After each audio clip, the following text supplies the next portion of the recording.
Setelah kita baca yang terdahulu keadaan dunia ketika kelahiran Nabi Muhammad SAW, Rom, Parsi, Yahudi dan Kristian. Yang kelima, negeri Cina, negeri yang bertamadun, juga ditenggelami kesesatan. Ajaran Buddha, Loza dan Konfusi menjadi agama yang dianut oleh penduduknya. Kesemua ajaran itu terpesong dari ajaran Tauhid yang sebenarnya, sehingga mereka beribadat dengan memuja sesama makhluk dan membawa ajaran yang tidak memenuhi fitrah manusia. Walaupun Cina masyhur dengan tamadunnya, tetapi penduduknya tidak menganut agama Allah Subhanahu wa taala. Mereka tidak mendapat petunjuk yang sebenar, tidak membawa risalah yang mampu menyelesaikan masalah manusia dalam segala aspek, dan tidak boleh menjadi contoh yang baik dalam membetulkan kehidupan manusia. Negeri Cina yang dikatakan bertamadun, tembok besar Cina yang ribu-ribu kilometer yang hebat dibangunkan. Ilmu orang Cina yang banyak macam-macam ilmu, sehingga Nabi sebut kalau nak belajar ilmu, pergi ke negeri Cina, ilmu dunia. Tetapi rakyatnya dalam keadaan sesat, rajanya dalam keadaan sesat, menganut agama syirik, agama Buddha, agama Loza, agama Konfusi, menyembah berhala, menyembah ibu bapa, menyembah nenek moyang, menyembah sesama makhluk, bukan mentauhidkan Allah, mengesahkan Allah Subhanahu wa taala. Mengadakan peraturan-peraturan sendiri dalam perkara yang tidak diizin oleh Allah Subhanahu wa taala, menyebabkan berlakunya kezaliman dan kesesatan. Walaupun kaya raya, dapat mendirikan bangunan-bangunan yang hebat. Itu Cina. Tak boleh menyelamatkan manusia. Yang keenam, negeri India juga mempunyai peranan yang besar di dalam pergolakan dunia. Bagaimanapun, seperti yang dinyatakan oleh Syekh Abdul Hasan Ali An-Nadawi, India merupakan penyumbang keruntuhan akidah, masyarakat dan akhlak kepada negeri-negeri jirannya, dan memainkan peranan yang besar dalam menyesatkan rantau di sebelahnya.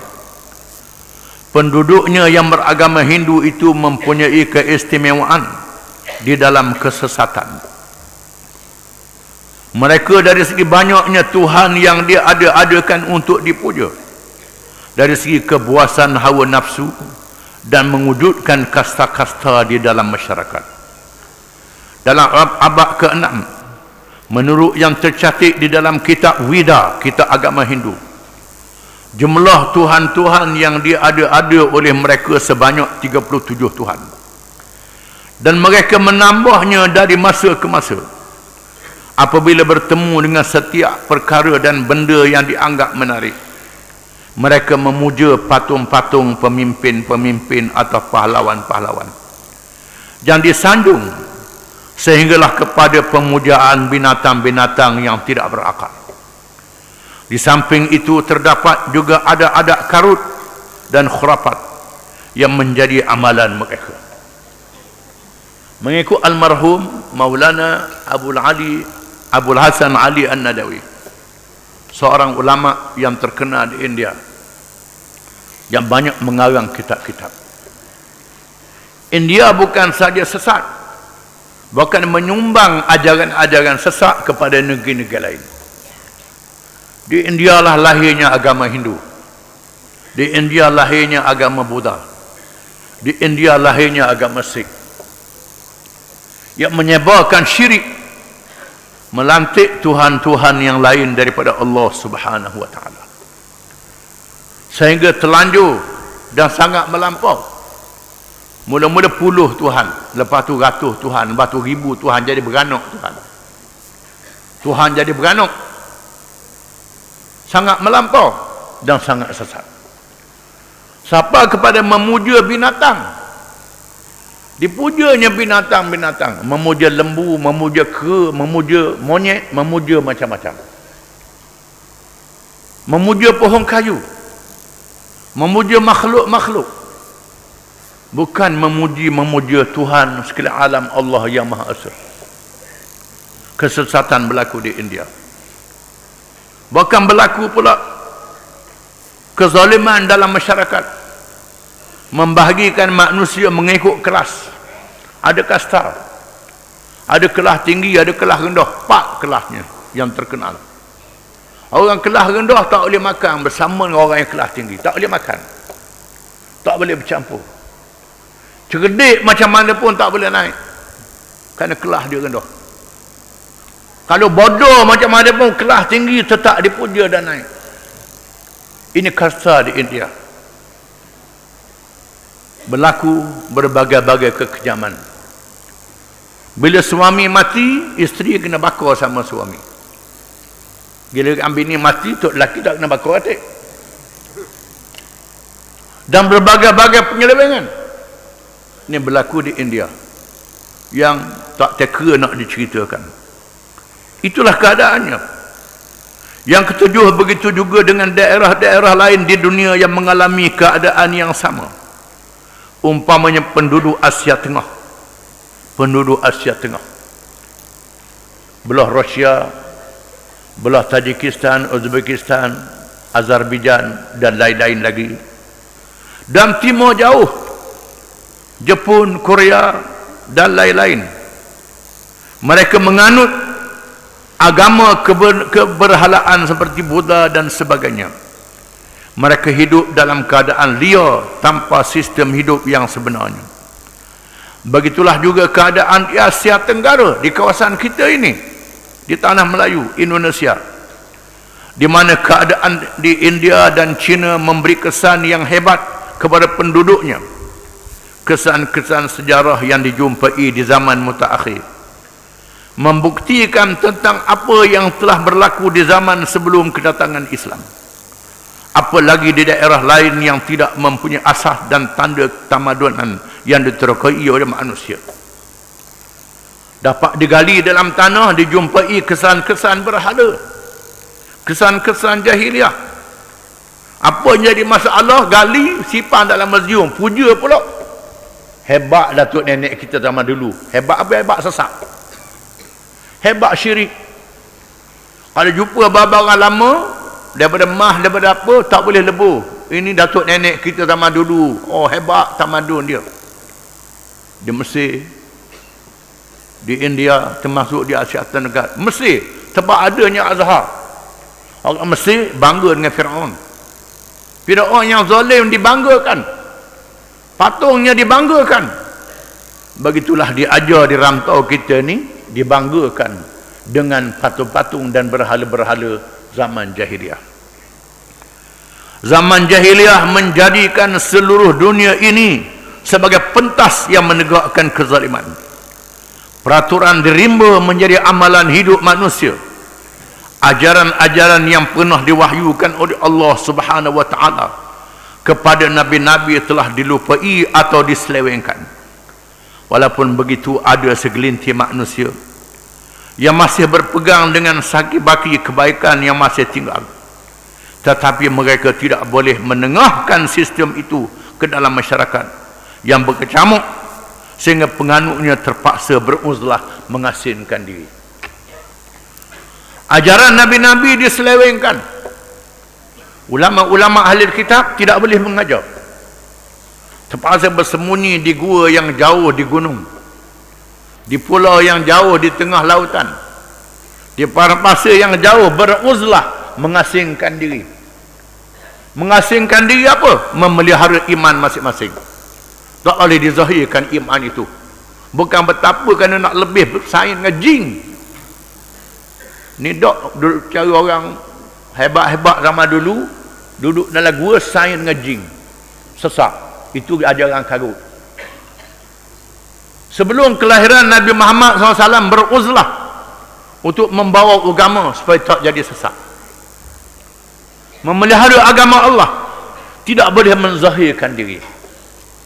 Kalau menzahirkan diri, tak mampu untuk menghadapi ujian. Takut jadi kufur, jadi murtad. Baik mati di tengah hutan rimba belantara. Mati kelaparan. Mati dalam buangan kerana menjaga agama. Kerana tidak ada Nabi dan Rasul di masa itu. Itulah gambaran kehidupan, kebiadaban yang berlaku di ambang kelahiran Nabi akhir zaman, Nabi Muhammad sallallahu alaihi wasallam. Dunia dalam keadaan yang kelam kabut, hampir keseluruhannya di dalam kesesatan dan penyelewengan. Manusia tidak mengenal Tuhan, nafsu bermahrajalela, serigala menjadi gembala, penjenayah menjadi hakim, dan orang zalim menjadi qadhi. Manusia menghadapi krisis nilai yang dahsyat, sehingga orang-orang baik dianggap jahat dan orang jahat pula dianggap baik. Tidak ada orang yang dapat menjalankan amar ma'ruf dan nahi mungkar. Raja-raja menganggap diri mereka sebagai Tuhan. Raja menganggap diri sebagai Tuhan. Sedangkan rakyat dianggap abdi, rakyat dianggap hamba Tuhan, boleh buat apa saja. Rakyat dipaksa memberi ketaatan mutlak kepada raja, walaupun di zaman itu masih ramai padri dan pendeta yang dianggap ulama, kerana mereka masih mengetahui sedikit sebanyak pesaka nabi-nabi. Tetapi kebanyakan mereka adalah penyeleweng yang menjual agama dengan harga mata benda dunia, pangkat dan kedudukan. Mereka melakukan rasuah dan memakan harta manusia secara haram demi kepentingan mereka sendiri. Jalan Allah Subhanahu wa taala sanggup ditutup. Perkara ini didedahkan oleh Allah Subhanahu wa taala di dalam Al-Quranul Karim. Padri-padri, ulama-ulama yang hidup dalam masyarakat kecair pitih, ditanggung oleh raja, menyokong raja di atas nama agama. Kalau buat maksiat boleh pitih ke padri, tak apa buat maksiat. Ulama-ulama yang menyeleweng, hidup kaya raya dalam masyarakat, kesenangan, menipu manusia dan menggunakan agama. Ulama-ulama yang ikhlas, sama ada dibunuh ataupun beruzlah, mengasingkan diri daripada masyarakat. Allah Ta'ala menggambarkan penyelewengan ulama-ulama.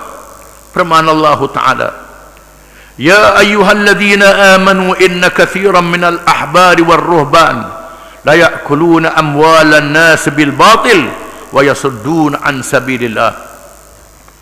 Hai orang-orang yang beriman, sesungguhnya sebahagian besar dari orang-orang alim Yahudi dan rahib-rahib Nasrani memakan harta orang dengan jalan yang batil, jalan yang haram, dan mereka menghalangi manusia dari jalan Allah. Kesimpulannya, manusia berada dalam keadaan membunuh dan merosak diri sendiri. Mereka lupa akan Tuhan yang menciptakannya. Mereka melupakan dirinya, hilangnya perhitungan dan nilai kemanusiaan. Mereka tidak memikirkan langsung tentang ad-din yang sebenar dan tentang akhirat.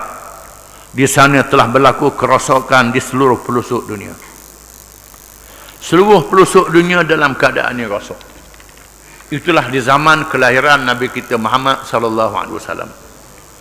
Benarlah firman Allah Ta'ala, Zaharal fasadu fil barri wal bahri bima kasabat aydin nas liyudhiqahum ba'dal ladhi amilu la'allahum yarji'un. Telah zahirlah kerosakan di daratan dan lautan disebabkan perbuatan tangan-tangan manusia, supaya Allah merasakan kepada mereka sebahagian dari akibat perbuatan mereka, supaya mereka kembali ke jalan yang benar. Betapa kemusnahan akidah itu membawa kepada penyelewengan-penyelewengan dalam perkara-perkara yang lain, seperti dalam aspek politik, di mana segelintir manusia yang memegang teraju pemerintahan dengan mempunyai kuasa telah menggubah dan menentukan hukum hakam menurut kemahuan dan selera mereka, meskipun dengan melakukan kezaliman dan penindasan terhadap rakyat. Pemerintah berlagak seperti Tuhan, walaupun ada yang tidak mengaku menjadi Tuhan.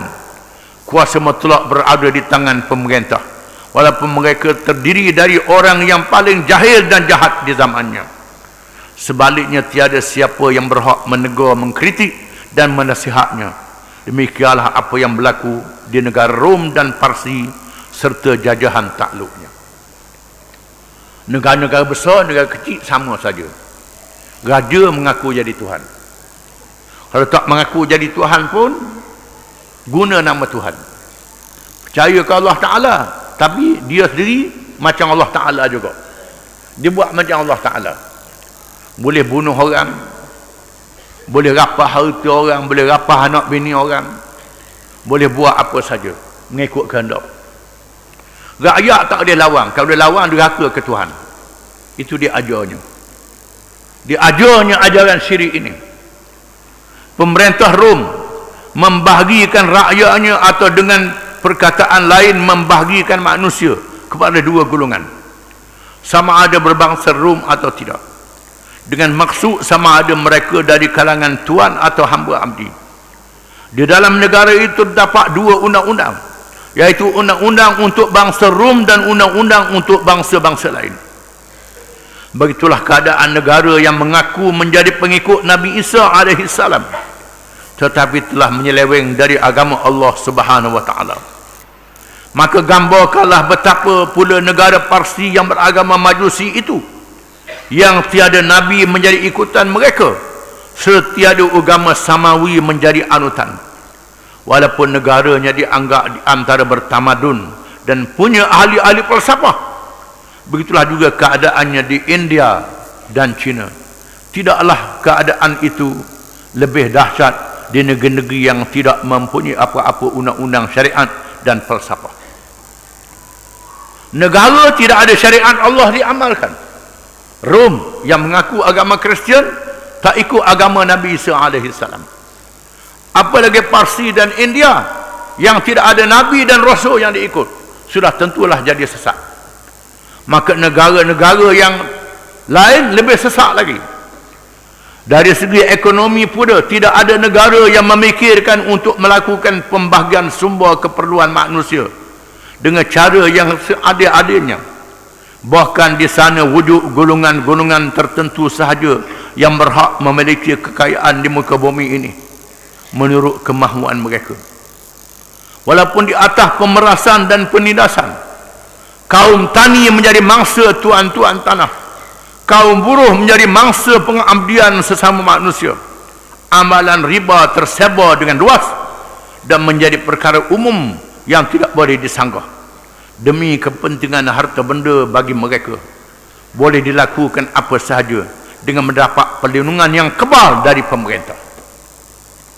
Orang-orang kaya mempunyai tanah-tanah, orang miskin jadi tukang kerja tanah saja, tak berhak untuk milik tanah. Bekerjalah mati-matian sekadar untuk boleh hidup saja. Segala hasil pertanian milik tuan tanah yang kaya raya. Itulah keadaan manusia. Orang berniaga betul juga, pekerja selama-lamanya tak berubah daripada pekerja menjadi kaya, tak ada perubahan.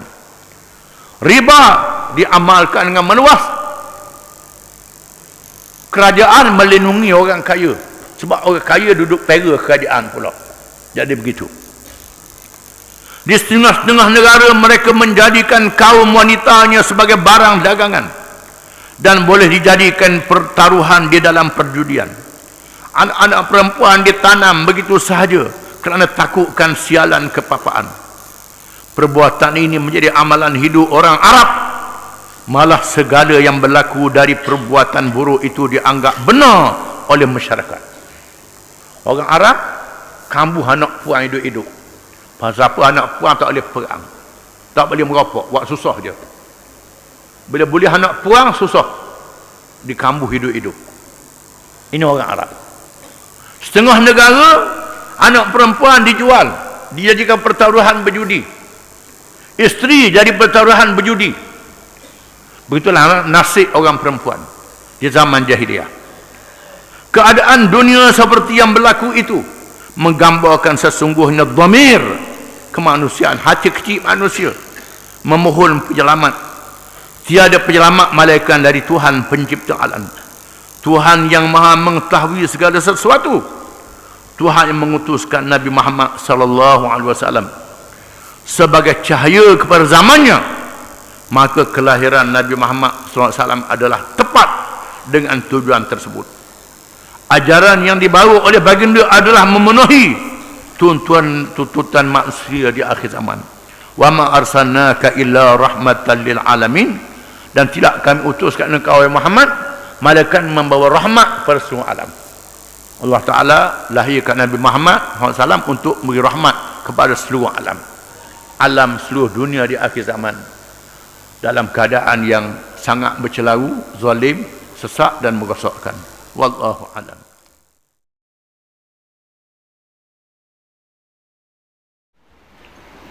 Bismillahirrahmanirrahim. Muhammad sallallahu alaihi wasallam, kena ada sallallahu alaihi wasallam.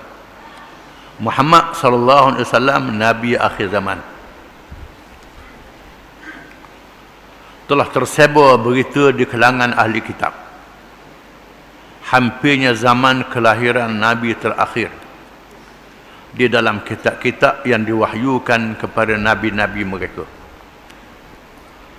Perkara ini dinyatakan juga oleh Al-Quran. Di antaranya, artinya banyak kenyataan disebut dalam Quran, bahkan dalam kitab-kitab agama samawi, semestilah agama yang tidak samawi pun, berkenaan dengan kelahiran Nabi Muhammad SAW, Nabi akhir zaman. Sebelum berlakunya hari kiamat, ditamakkan dunia, Allah Ta'ala zahirkan Nabi akhir zaman. Dia beritahu terlebih dulu kepada semua Nabi-Nabi zaman dahulu. Di antaranya firman Allah, وَاخْتَارَ مُوسَى قَوْمَهُ 70 رَجُلًا لِمِيقَاتِنَا فَلَمَّا أَخَذَتْهُمُ الرَّجْفَةُ قَالَ رَبِّ لَوْ شِئْتَ أَهْلَكْتَهُمْ مِنْ قَبْلُ وَإِيَّايَ أَتُهْلِكُنَا بِمَا فَعَلَ السُّفَهَاءُ مِنَّا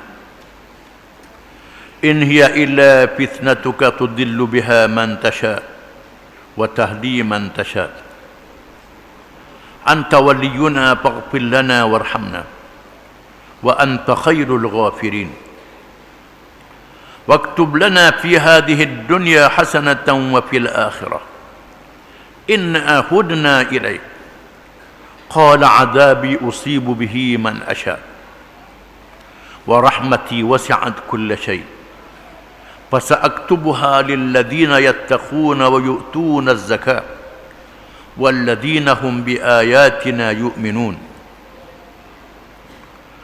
الذين يتبعون الرسول النبي الأمي الذي يجدونه مكتوبا عندهم في التوراة والإنجيل يأمرهم بالمعروف وينهاهم عن المنكر ويحل لهم الطيبات ويحرم عليهم الخبائث ويضع عنهم إصرهم والأغلال التي كانت عليهم فالذين آمنوا به وعزروه ونصروه واتبعوا النور الذي أنزل معه أولئك هم المفلحون. Surah Al-A'raf ayat 155 hingga 157. Maksudnya, dan Musa, yang Nabi Musa alaihi salam telah memilih 70 orang dari kaumnya untuk memohon taubat pada waktu yang telah kami tentukan. Maka ketika mereka digoncang oleh gempa yang kuat, Musa berkata, "Ya Tuhanku, kalau engkau kehendaki, tentulah engkau telah binasakan mereka dan aku sejak dahulu lagi. Apakah engkau membinasakan kami kerana perbuatan orang-orang yang bodoh di kalangan kami? Itu hanyalah ujian dari engkau engkau sesatkan dengan ujian itu akan sesiapa yang engkau kehendaki. Engkaulah yang memimpin kami, maka ampunilah kami dan rahmatilah kami, dan engkaulah sebaik-baik yang memberi keampunan, dan tuliskanlah untuk kami kebaikan di dunia ini dan di akhirat. Sesungguhnya kami kembali kepada engkau bertaubat. Allah berfirman, seesaku akan aku timpakan ke atas sesiapa yang aku kehendaki, dan rahmatku meliputi segala sesuatu. Maka akan aku tetapkan rahmatku kepada sesiapa yang bertakwa, yang menunaikan zakat, dan orang-orang yang beriman kepada ayat-ayat kami, yaitu orang-orang yang mengikut Rasul Nabi yang ummi, iaitulah Nabi Muhammad SAW, Nabi akhir zaman. Mereka dapati namanya tertulis di dalam Taurah dan Injil yang di sisi mereka, yang menyuruh mereka mengerjakan yang ma'ruf, yang baik, kebajikan, dan melarang mereka dari mengerjakan yang mungkar, dan menghalalkan bagi mereka segala yang baik, dan mengharamkan bagi mereka segala yang buruk, dan membuang dari mereka beban-beban dan belenggu yang ada pada mereka. Maka orang-orang yang beriman kepadanya, memuliakannya, menolongnya, dan mengikut cahaya yang datang, yang terang yang diturunkan kepadanya, yakni Al-Quran, mereka itulah orang-orang yang mendapat kemenangan. Ayatnya mengisahkan Abu Nabi Musa alaihissalam memilih 70 orang yang terbaik di kalangan kaumnya untuk bertaubat kepada Allah setelah Bani Israel melakukan berperang sampai mati-mati ke diri nak menegakkan Islam.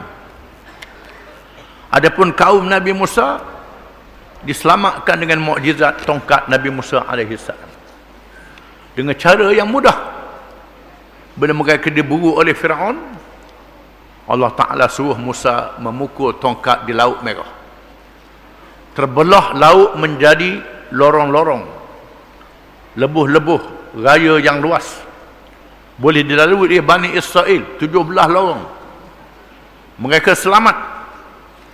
Sebaik saja mereka sapa di seberang sana, Fir'aun dan bala tentera mengejar di belakang. Sebaik saja Fir'aun dan tentera yang ramai itu sampai di tengah laut, laut dikembalikan semula pada asalnya. Fir'aun dan bala tenteranya ditenggelamkan. Kemudian Allah Ta'ala suruh Nabi Musa bermunajat di gunung Turi Saina untuk diserahkan kepadanya kitab Taurah. Ditinggalkan Nabi Harun untuk menjaga Bani Israel.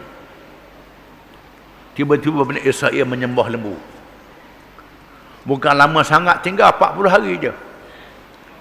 40 hari je. Lupa kepada Allah Ta'ala. Lupa pada pertolongan Allah.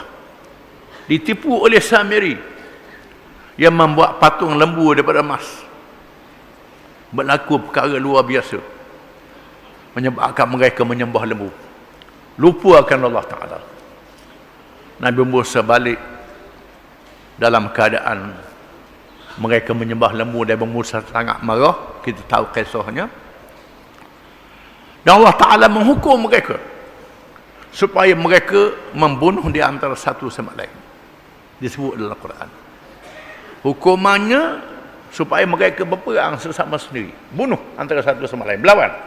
Ini ajar kerana mereka lawan nikmat Allah Ta'ala. Mereka tak tahan tengok anak beranak digelapkan. Mereka tikam-nikam, ramai yang mati bergelimpangan. Kemudian Allah Ta'ala memilih, Allah Ta'ala Nabi Musa pilih 80 orang daripada yang baki ini untuk memunajat kepada Allah. Dipilih yang terbaik untuk memunajat kepada Allah, memohon taubat. Nabi Musa pun pergi dengan 70 orang yang dipilih ini dan bermunajat kepada Allah Ta'ala, berdoa kepada Allah Mengikut kitab-kitab tafsir, Allah Ta'ala mendatangkan awan. Nabi Musa masuk dalam awan itu. Allah Ta'ala berkata-kata dengan Nabi Musa alaihi salam. Allah Ta'ala lindungkan Bani Israel, tak nampak, dihijabkan. Nabi Musa tak nampak oleh mereka. Mereka mendengar saja, dengan Allah Ta'ala membuka untuk mereka mendengar. Nabi Musa mendengar kata-kata Allah Ta'ala. Setelah dihilangkan awan itu, Nabi Musa keluar balik. Mereka minta nak tengok Allah Ta'ala, nak tengok baru percaya. Menyebabkan mereka disambar peti. Kerana mereka minta benda yang tidak patut, yang tak layak bagi mereka nak tengok Tuhan. Mereka tak layak. Nanti hari kiamat Allah jangan tengok lagi lah ni. Jangan tengok lagi. Allah Ta'ala letakkan hijab, lindung. Kalau dibuka hijab ini, iaitulah cahaya yang melindungi antara hambanya dengan Allah. Nescaya semua yang dilihat oleh Allah Ta'ala jadi abu habis. Kerana tak tertanggung dengan kehebatan dan kebesaran Allah Subhanahu Wa Ta'ala. Tiba-tiba Bani Israel minta nak tengok Tuhan.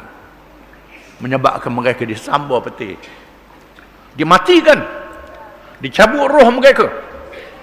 Nabi Musa yang sedar berdoa kepada Allah Ta'ala, bertaubat. Nabi Musa berdoa kepada Allah, Inna hudna ilaik. Wahai Tuhan, kami bertaubat kembali kepada petunjuk-Mu. Hudna ilaik. Setengah ulama mengatakan perkataan hudna ilaik ini lahirnya perkataan Yahudi. Hudna ilaik, Yahud, orang Yahudi. Ada ulama mengatakan Yahudi ini berarti Yahuda, nama seorang daripada anak Nabi Yaqub alaihi salam. Itu khilaf, masalah nama saja. Nabi Musa bermunajat, minta Allah Ta'ala ampunkan, mereka dihidupkan semula. Dihidupkan semula, ini kuasa Allah Ta'ala. Dihidupkan semula. Nabi Musa minta ampun, minta maaf dengan Tuhan, dengan sebab perbuatan orang-orang yang bodoh. Nabi Musa minta supaya diberi rahmat yang melimpah ruah. Rahmat yang melimpah ruah, diberi kebaikan dunia dan akhirat. Ada kerana mereka minta kebaikan yang tidak pernah diberi kepada sesiapa pun. Sesiapa pun. Lalu Allah mengatakan, aku akan beri kepada yang lain daripada kamu, iaitu umat Nabi akhir zaman, yang dibangkitkan oleh Allah, iaitu Muhammad, Nabi yang ummi, Nabi yang tidak tahu membaca dan menulis. Nabi ini tak tahu membaca dan menulis, tetapi ada ilmu. Ada ilmu. Ilmu yang diberi oleh Allah. Ilmu yang luar biasa. Walaupun dia tak tahu membaca, yang pentingnya ilmu. Orang lain ada dapat ilmu, kena baca dan menulis.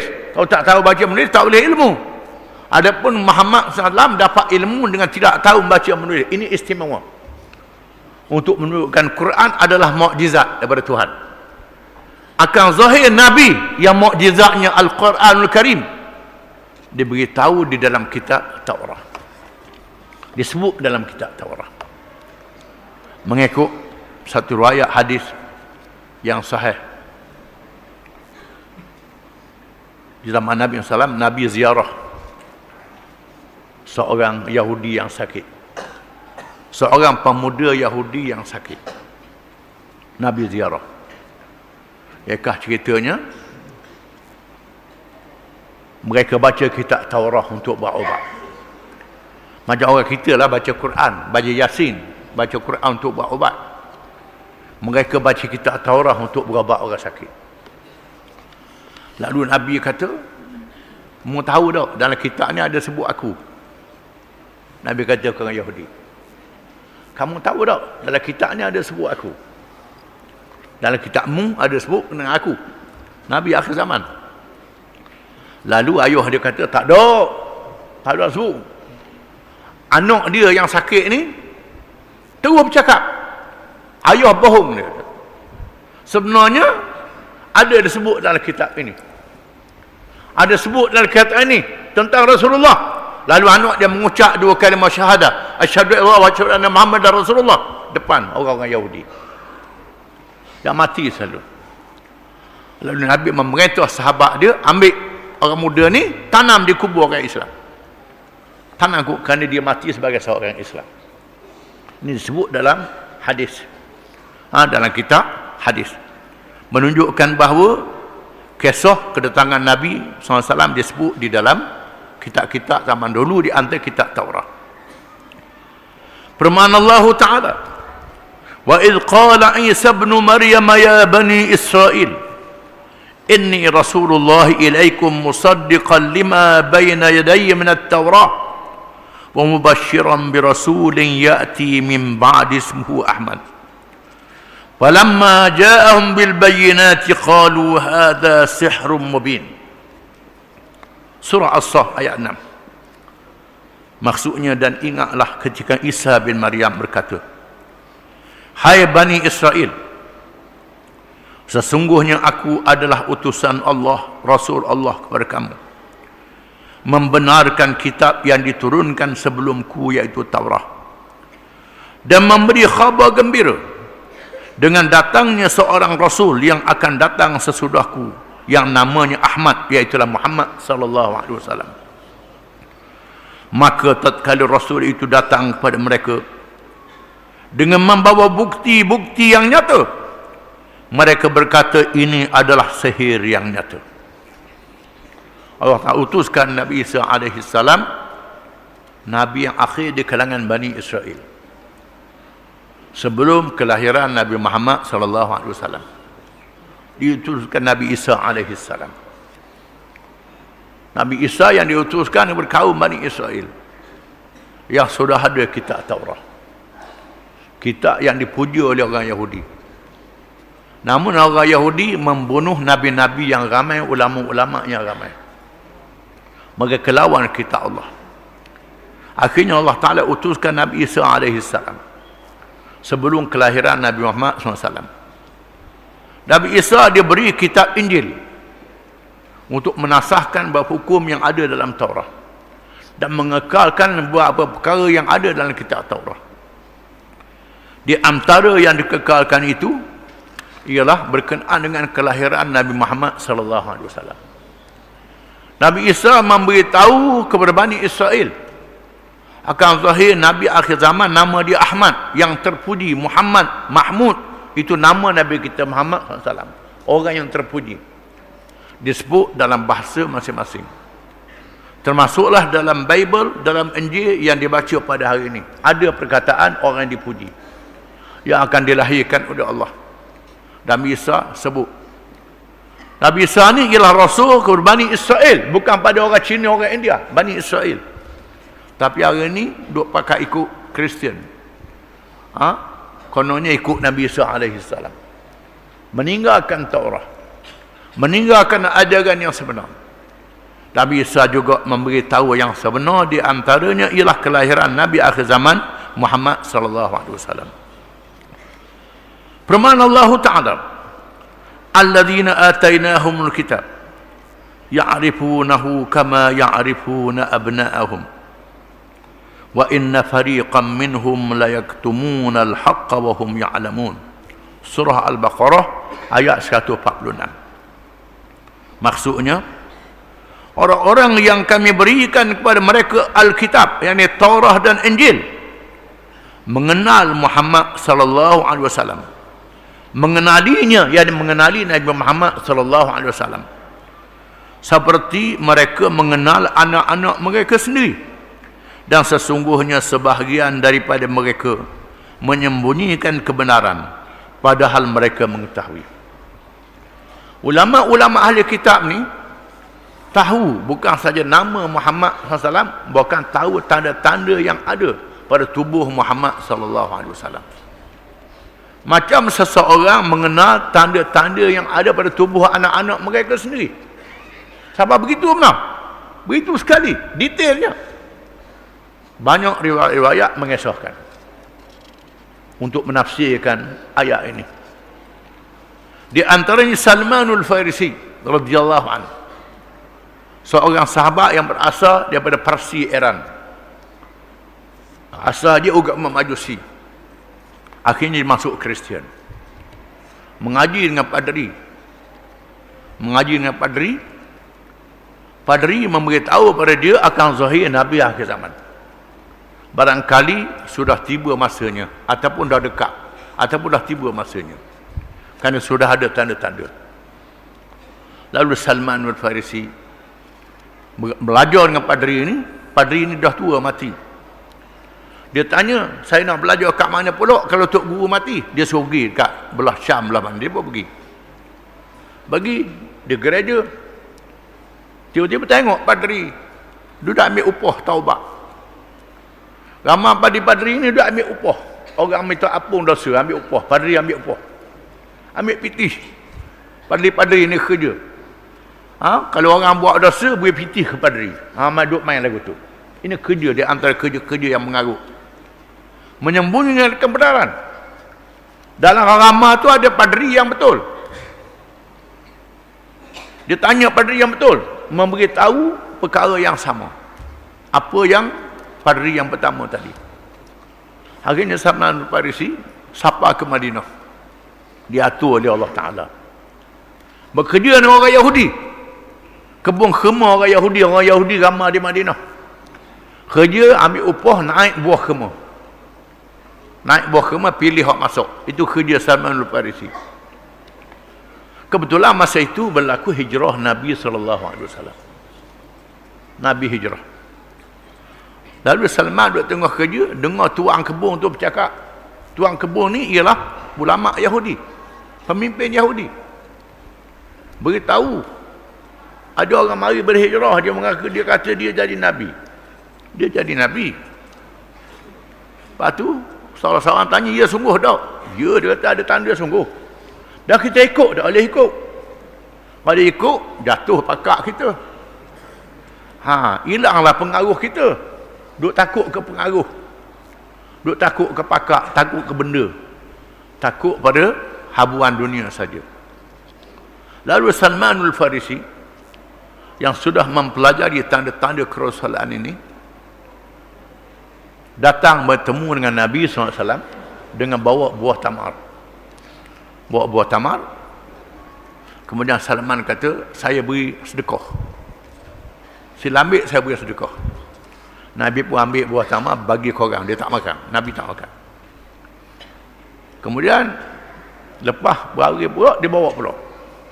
Dia kata, ini saya hadiah. Barulah Nabi makan. Satu tanda, dia kata. Kerana Tok Guru dia beritahu antara tanda Nabi akhir zaman, dia tidak makan sedekah, dia makan hadiah. Hadiah dia ambil, sedekah dia bagi korang. Kalau sedekah. Itu satu tanda. Kemudian Salman ikut nak tengok tanda ada pada tubuh. Saja ikut tengah-tengah sahabat-sahabat yang ramai. Lalu Nabi barangkali Nabi dah tahu dah. Kerana Nabi ni walaupun dia pandang ke depan, dia nampak belakang. Ini antara istimewa Nabi kita Muhammad SAW. Jangan main-main. Orang duduk main ikut belakang dia nampak. Dia nampak. Orang munafik berada sudah, tak percaya benda ni. Tuhan beri buka hijab pada Nabi. Nampak. Nabi sengaja buat jatuh serban dia. Lalu Salman melihat tanda-tanda yang ada pada tubuhnya. Dan Salman masuk Islam. Masuk Islam. Ini kisah-kisah. Banyak kisah-kisah yang lain. Yang padri-padri ini masuk Islam. Kerana melihat tanda yang ada pada batang tubuh Nabi SAW.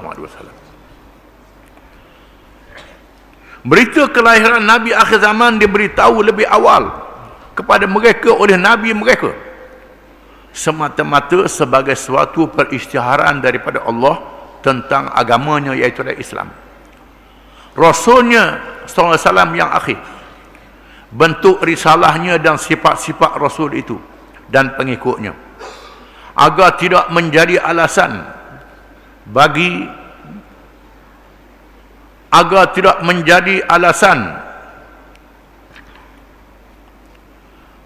golongan ahli kitab, tak menjadi alasan kepada ahli kitab untuk tidak beriman kepadanya dengan mengada-ngadakan hujah-hujah yang tidak benar, terutamanya kalau dilihat berita itu dinyatakan oleh Allah kepada Nabi Musa alaihi salam dan 70 orang yang dipilih di kalangan Bani Israel di saat mereka memohon taubat, dan Nabi Musa pula dalam keadaan bermunajat kepada Allah. Malah Nabi itu Muhammad SAW disebut secara berterus terang di dalam Injil yang diwahyukan kepada Nabi Isa alaihi salam, walaupun kitab Allah itu telah dipinda oleh mereka, tetapi sakit baki berhubung dengannya terdedah juga. Walaupun padri-padri Kristian menghapuskan banyak ayat-ayat dalam kitab Injil, tetapi masih ada sakit bakinya yang mereka tak boleh nak hapus, tak sedar nak hapuskan, masih hadir lagi. Di antara dia dedahkan oleh Syekh Mahdi Islamudi, seorang ulama daripada Mesir, menjawab surat Paul dalam tahun 60-an. Bila Paul menulis surat kepada pemimpin-pemimpin agama supaya bekerjasama untuk keamanan dunia. Pemimpin agama Islam, agama Yahudi, agama Hindu, agama Buddha di atas belaka. Banyak ulama-ulama Islam terima surat ni. Syekh Mahdi Islamudi, seorang ulama dari Mesir, dia jawab surat Paul dengan menyebut ayat-ayat dalam kitab Injil, empat kitab Injil. Sebenarnya kitab Injil asalnya satu saja. Bila Nabi Isa diangkat oleh Allah, orang Yahudi selewengkan kitab Injil sehingga sampai ratus kitab Injil. Setelah beratus dan ribu tahun, ratus kitab Injil. Setelah ratus tahun, ratus kitab Injil. Bila Raja Rom masuk agama Kristian, Raja Rom buat satu seminar, satu muktamar di laut, di seluar pulau di lautan laut Mediterranean, dikumpul kitab-kitab Injil ini. Akhirnya 4 saja yang diiktiraf, yang lain tak diiktiraf. 4 yang diiktiraf ni ialah Injil yang sudah dipindah. Maka Syekh Mahdi Islamuli menyebut tiap-tiap ayat kepada Paul, ayat-ayat yang menunjukkan kelahiran Nabi akhir zaman Muhammad sallallahu alaihi wasallam, dan menyatakan kepada Paul, mu kena beritahu kepada pengikutmu. Kalau mu tak beritahu, mu pikullah dosa. Mu pikullah dosa. Ini terdedah dalam tahun 70-an. Bahkan dalam tahun 90-an yang baru, seorang pengembang agama Kristian daripada Kanada, perempuan, kerja dia kerja misionari Kristian, mengembangkan agama Kristian. Dia buat kajian. Dia baca terjemahan Quran, baca kitab Hindu, kitab Buddha, kitab Yahudi, dia baca belajar. Injil dia baca, terjemahan Quran dia baca. Akhirnya dia dapat penemuan, semua kitab-kitab lain tu manusia reka. Manusia reka. Quran ni hak daripada Tuhan sungguh. Kerana banyak ayat-ayat yang menunjukkan kekuasaan kebesaran yang manusia tak boleh buat. Manusia tak boleh tahu. Menyebabkan pengembang Kristian ni memberitahu padri-padri dia. Lalu berlaku perdebatan antara dia dengan padri-padri. Kalah padri. Akhirnya dia buat keputusan masuk Islam. Dan sebab itulah hari ini padri-padri Kristian ni takut nak berdebat. Nak berdebat dengan orang Islam, dia takut. Dia main lari-lari.